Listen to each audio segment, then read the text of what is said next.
Wala masyadong mabibilhan dito guys. At saka yung tubig din guys. O diba, napakaganda. O, saan ka pa? Tara, let's go!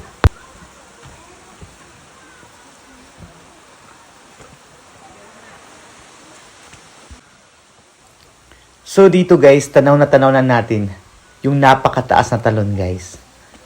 O diba, napakaganda niya guys. Para talaga siyang isang paraiso guys oh. At saka ramdam na ramdam mo talaga yung napaka-relaxing na ambience niya guys. So tara guys, lapit tayo guys. Para makaligo na rin tayo sa Can Umantad Falls, Kandihay, Bohol. So dito yung picture taking part guys oh. Para makapag-picture kayo sa Can Umantad Falls. Isa to sa mga dinadayo dito guys, sa Kandihay. Malapit lang ito sa Alicia at saka sa Mabini. Kung galing kayo ng Alicia Panoramic View, dumiretso na kayo sa Can Umantad Falls at saka sa Mabini, yung sa Lake View. Para dire-diretso na rin yung pag-ikot-ikot nyo guys. Para marami na rin kayo madaanan ng mga destination guys.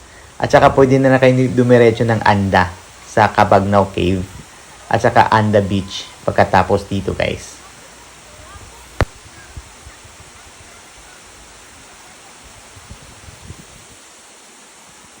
So dito guys, no, naghahanap muna kami ng mapagpepestuhan guys. Mapaglapagan ng aming mga gamit.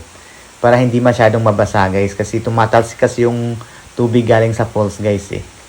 Kaya kung nandito na kayo, pwede kayo maghanap-hanap dyan kung saan kayo pumwesto. Kasi pwede lang naman guys eh, sa mga mabato.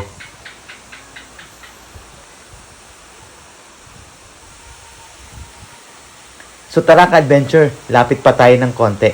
Para mas masilayan pa natin ang ganda ng Can Umantad Falls. O diba? Let's go!